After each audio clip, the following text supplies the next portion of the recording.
Sobre el Libro de Mormón. La traducción y los testigos del Libro de Mormón. Les damos la bienvenida a este diálogo sobre el Libro de Mormón. Hoy hablaremos sobre la traducción, la impresión y la encuadernación del Libro de Mormón. Mi nombre es Andy Hedges. Estoy aquí con mis colegas Ken Jackson, Keith Wilson y Steve Harper. Todos enseñamos educación religiosa en la Universidad Brigham Young. Para imaginarnos la escena, hermanos, tenemos a José y Emma, que se han mudado a Harmony más que todo para escaparse de la persecución en el área de Palmyra. Ellos realmente no tuvieron la oportunidad de traducir nada allí porque había demasiada gente tratando de usurpar las planchas que habían obtenido. Así que están en Harmony, Pensilvania, en una pequeña casa, solo ellos dos. Y finalmente encuentran algo de paz y tranquilidad en donde pueden hacer esto. Pienso que sería útil entender, tenemos algunas pistas en el Libro de Mormón acerca del lenguaje en el que fue escrito.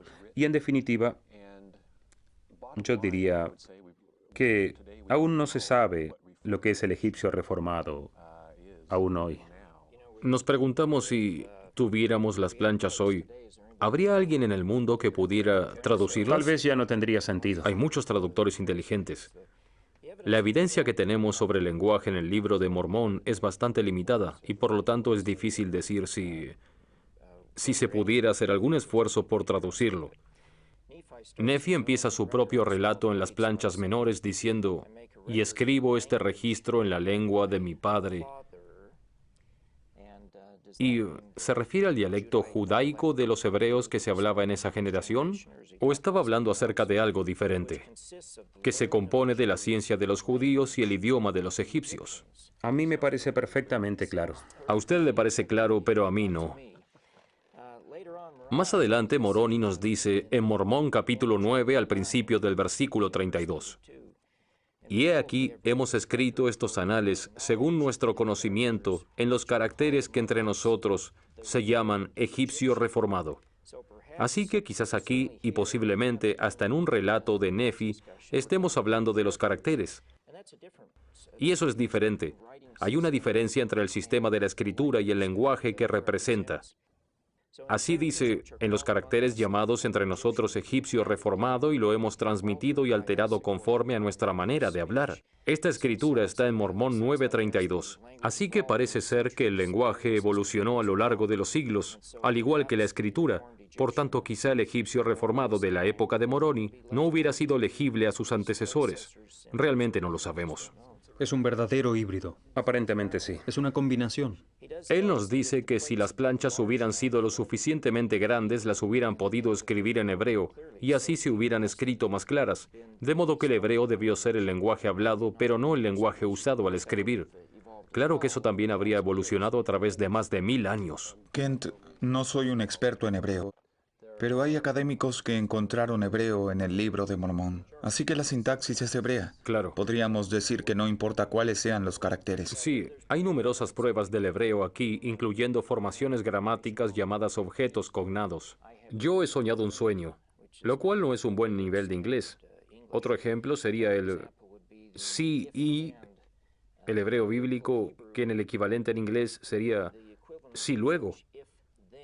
Una frase condicional. Una frase condicional. Si esto, entonces esto. En hebreo es sí y. Hay ejemplos en la edición de 1830 que se editaron luego en inglés más fluido. Sí, porque en las primeras ediciones el inglés que se usó no era el más correcto, pero en las ediciones posteriores hasta la de 1831 se hicieron correcciones para que tuviera más sentido. Había 14 de ellos en el original, en la edición de 1830, Sí. antes de que José los corrigiera.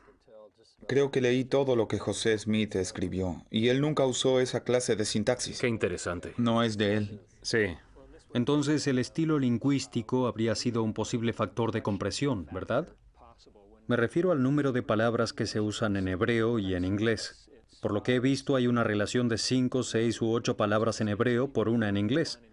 Es cuestión de densidad. Al menos ese es el caso con el Libro de Mormón, cuando se compara el hebreo con el inglés. Bueno, sea cual fuera el caso, es que el sistema de escribir parece que se desarrolló con el propósito de hacer el texto lo suficientemente pequeño, Sí, como para que un joven sano como José Smith pudiera cargar con las planchas de metal, porque Correcto, de otro sí. modo pesaría mucho. las planchas y las demás cosas hubieran sido un problema en cuanto a lo grandes que Claro. hubieran sido. Y la presión era acumular la mayor información posible en la menor cantidad de espacio. Esta era la presión que tenían, así que adoptaron este sistema de escritura que les permitía hacer esto. Lo principal en la traducción es que todo esto no se hubiera logrado sin el don y el poder de Dios, lo cual es tal como describe el profeta que finalmente se llevó a cabo. Exacto. Pues esto nos lleva... Así que él se vio aquí con el texto, quiero decir, él es un joven y tiene un texto delante de él que nadie en el planeta podía leer. Y él tiene la responsabilidad de traducirlo. Y sé que pueden imaginar la dificultad, lo difícil que debió ser para él hacerlo. Se ha hablado mucho. Muchas cosas se han discutido a lo largo de los años acerca de cómo tradujo José las planchas.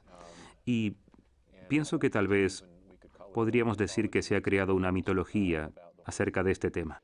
Steve, me pregunto si pudiera ayudar a aclarar esto un poco y ayudarnos a saber lo que ya sabemos y también lo que no sabemos acerca de cómo se tradujeron las planchas. ¿Puedo ayudar a ver mejor o a añadir más confusión? O crearla. Usted decide, pero parte de la razón de esto, Andy, por el desarrollo del mito, es lo que pasa cuando no sabemos. Sí. Y entonces, en una de las primeras conferencias de la iglesia, su hermano Hiram le pidió a José que explicara a los santos cómo había traducido el Libro de Mormón. Él dijo, no soy quien para decirlo. Es muy interesante. En otras palabras, hay registros del profeta en los que por lo menos hay una docena de veces que dice, yo lo traduje por el don y el poder de Dios. Esto fue lo que siempre dijo. La ocasión en la que entra en más detalle fue en un editorial del periódico en 1838, donde escribe, yo obtuve las planchas y con ellas el Urim y Tumim. Por medio del Urim y el Tumim pude traducir las planchas, y así fue como el Libro de Mormón llegó a ser. Y en la mente de José eso es todo lo que necesitamos saber. Correcto. Ahora, yo soy de la clase de personas a las que realmente les interesan los detalles, los mecanismos de la traducción. Ya saben que hay bastante evidencia de testigos oculares, pero al mismo tiempo es un poco engañoso. El ser un testigo ocular del proceso de la traducción es interesante, revela mucho. Pero nadie sabía exactamente qué pasaba. Nadie lo sabía, excepto José Smith. Así que los testigos fueron personas que vieron a José hacerlo, Así es. pero no vieron lo que José vio. Sí. O sintió, sea lo que haya sido. Sí, tal vez en la habitación, pero no realmente. Correcto. Y por estos testigos, esto es evidencia de segundo nivel, evidencia de rumores, podríamos llamarlo. Tenemos a Martin Harris, que nos da unos detalles interesantes. Emma Smith nos cuenta cosas fascinantes. Oliverio Cowdery también detalles fascinantes. David Whitmer, pero no sé qué pensar de todos ellos. En otras palabras, podemos hablar de estos detalles. David Whitmer, por ejemplo, diría, uno o dos de los caracteres de las planchas resultan ser muchas palabras en inglés. Otros parecen sugerir eso. Pero yo, sin que José me lo confirme, no estoy seguro. No estoy seguro de que los testigos en realidad supieran con certeza lo que vieron. Probablemente nos dieran su mejor impresión de lo que vieron. Estoy agradecido por esta evidencia, pero yo voy a dejar ese mito en un lugar provisional y confiaré en la repetida declaración de José. Lo hice por el don y el poder de Dios. ¿Todos los que ha mencionado realmente eran escribientes en el proceso de la traducción en un momento u otro? No tanto David Whitmer, pero él estaba en la habitación. Él dijo que fue testigo de la traducción, la cual se terminó en casa de sus padres en Fayette. Él fue testigo de parte de la traducción. Según un relato de David Whitmer, a veces había bastantes personas en el cuarto. Empezaban con una oración y luego José traducía. José no dice eso. David evidentemente lo dice y luego se citó en un periódico. Yo también he sido citado varias veces en el periódico, pero no puedo tomarlo todo como evidencia directa. Como doctrina verdadera. Bueno, Discúlpame, Keith. por favor. Me parece interesante que tengamos un anexo a la historia de José Smith y la perla de gran precio. Oliverio Cowdery, quien fue tal vez el testigo más cercano de los muchos que hablaron acerca de esto, habla con gran regocijo acerca de esto. Él no nos habla del proceso, sino que nos dice el efecto que tuvo en él. Estos días fueron inolvidables. Estar sentado oyendo el son de una voz dictada por la inspiración del cielo despertó la más profunda gratitud en este pecho.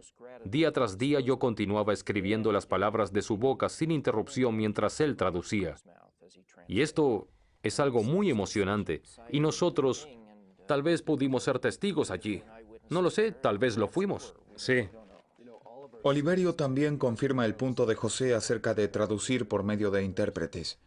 Eso parece claro. José mismo dice: yo, por medio de el Urim y Tumim, los cuales fueron preparados de antemano, traje a la luz el libro de Mormón.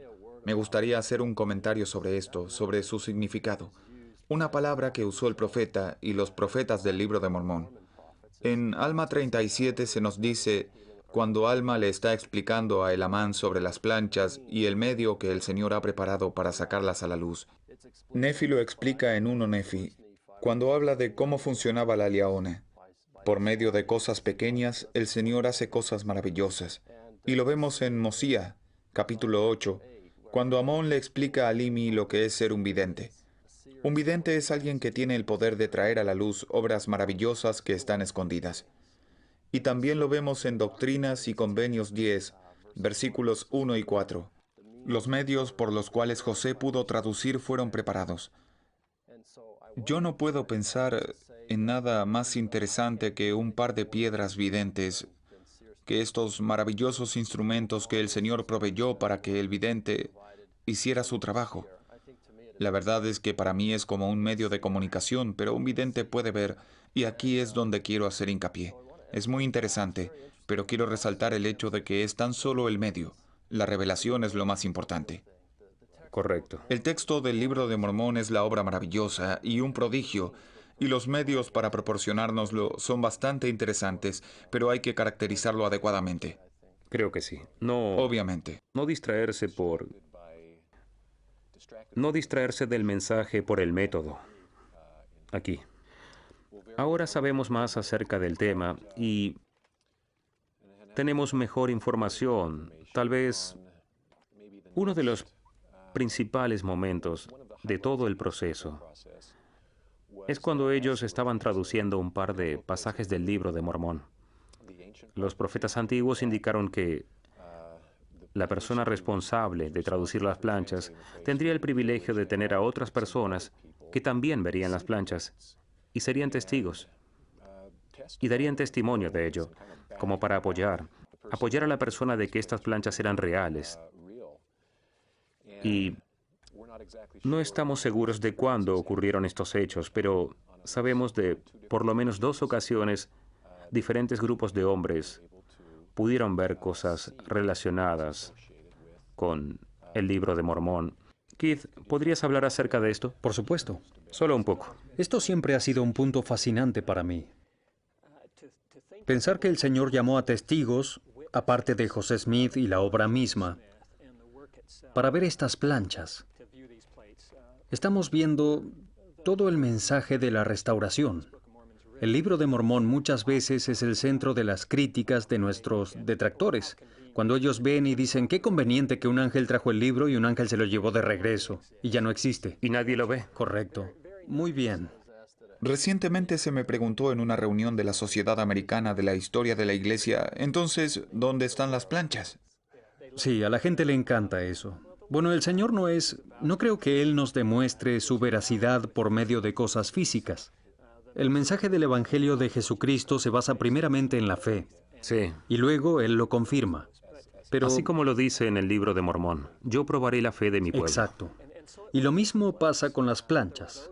Había aquellos que estaban alrededor del proceso de traducción y durante el proceso estaban muy al tanto de frases y pasajes en los que se menciona que 3 personas específicas se llamarían como testigos, y esos pasajes se encuentran en Éter 5 y luego en 2 Nefi 27 y nuevamente en 2 Nefi capítulo 11. Y fueron bastante explícitos en el tema. El Señor llamará a 3 personas que serán también testigos de estas cosas y lo verán todo. Y cuando la obra de la traducción llegó a concluirse a finales de junio de 1829, La madre de José escribió que 3 personas llegaron y empezaron a molestar.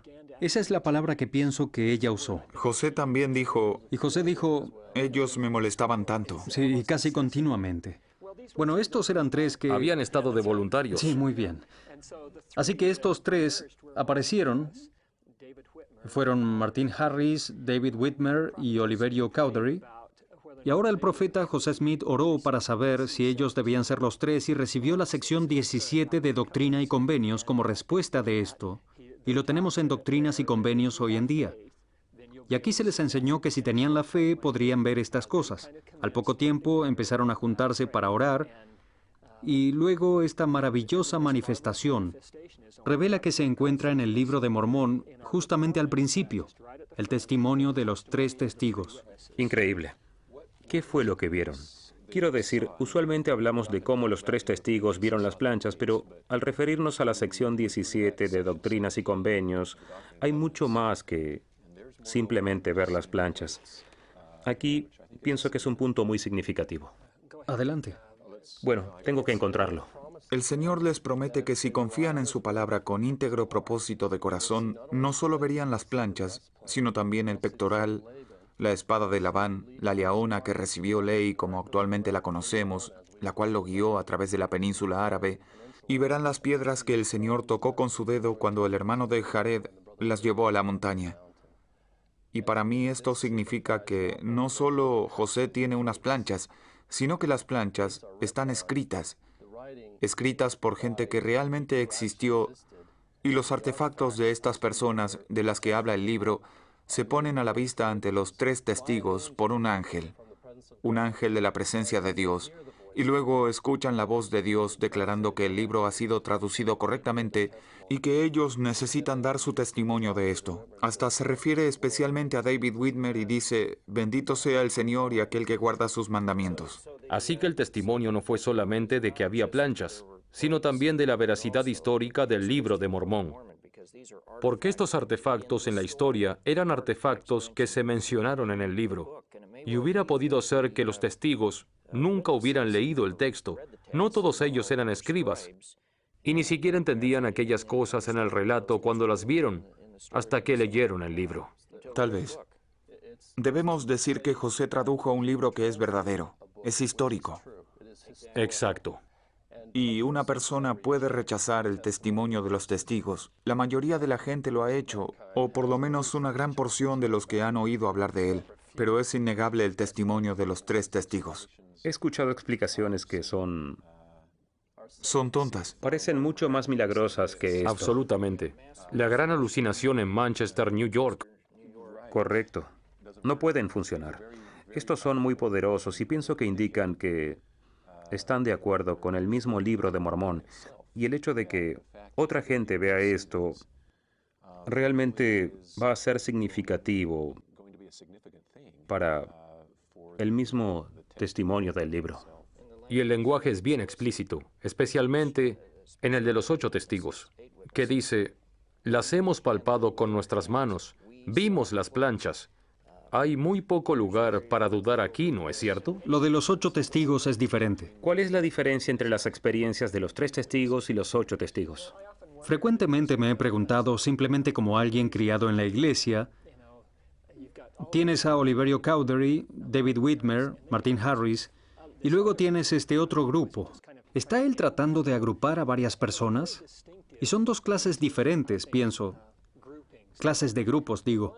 Por un lado, el de los 8 testigos parece ser la gran mayoría la familia Whitmer, y aquellos que estaban relacionados con la familia Whitmer. Hiram Page, por ejemplo, estaba casado con Catherine Whitmer. Sí, él era un cuñado. Sí. Y aquí el Libro de Mormón finalmente se termina. Y el Señor reconoce a aquellos que estaban proporcionando ayuda y apoyo en estos momentos, que sabían de este proceso y no lo estaban deteriorando. José fue perseguido de un lugar a otro y finalmente hubo un grupo, una familia entera, que estaba dispuesta a apoyar el proceso. Y en respuesta, ellos reciben también la manifestación y se les muestra realmente, se les permite tocar las planchas. Pero la experiencia de los 8 testigos y la de los 3 testigos es bastante diferente. En la de los tres, ellos fueron profetizados y se habló de ellos en las Escrituras en forma real y pronunciada varias veces. La experiencia de ellos tuvo lugar en un nivel más espiritual, Mientras ellos... donde escuchan la voz del Señor y cosas así. Mientras que la de los 8 testigos fue más como una experiencia de museo. Se les permitió entrar y ver las planchas. Como dicen las Escrituras, los 3 testigos las verán por el poder de Dios, e indica que esto va a ser lo que podríamos llamar una experiencia supernatural.